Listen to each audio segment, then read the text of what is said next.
Bangladesh cricket board বিসিবির councillor নির্বাচিত হয় নাটোরের সাবেক ক্রিকেটার ক্রীড়া সংগঠক ফরহাদ আলী দেওয়ান শাহিনের সঙ্গে মত বিনিময় সভা অনুষ্ঠিত হয়েছে।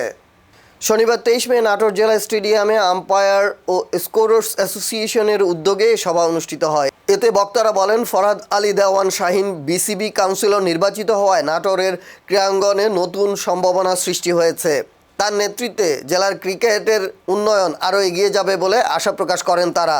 এ সময় নবনির্বাচিত কাউন্সিলর ফরহাদ আলী দেওয়ান শাহিন নাটোরের ক্রিকেটকে এগিয়ে নিতে সবার সহযোগিতা কামনা করেন এবং তৃণমূল পর্যায়ে খেলাধুলার উন্নয়নে কাজ করার অঙ্গীকার ব্যক্ত করেন।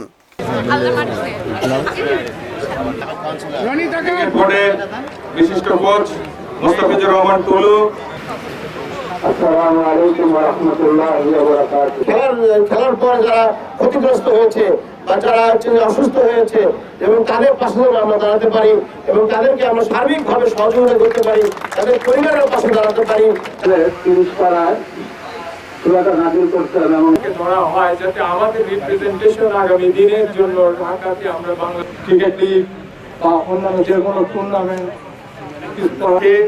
আজকের ম্যাচে গোল করবো, তুমি গোল করবে। তবে আমি বিশেষভাবে আজকে ধন্যবাদ জানাবো বাবু, রানা, রনি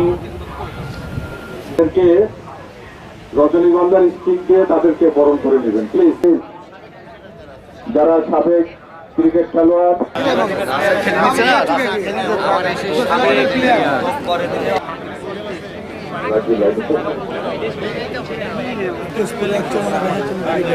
আমি সাবেক ক্রিকেট খেলোয়াড়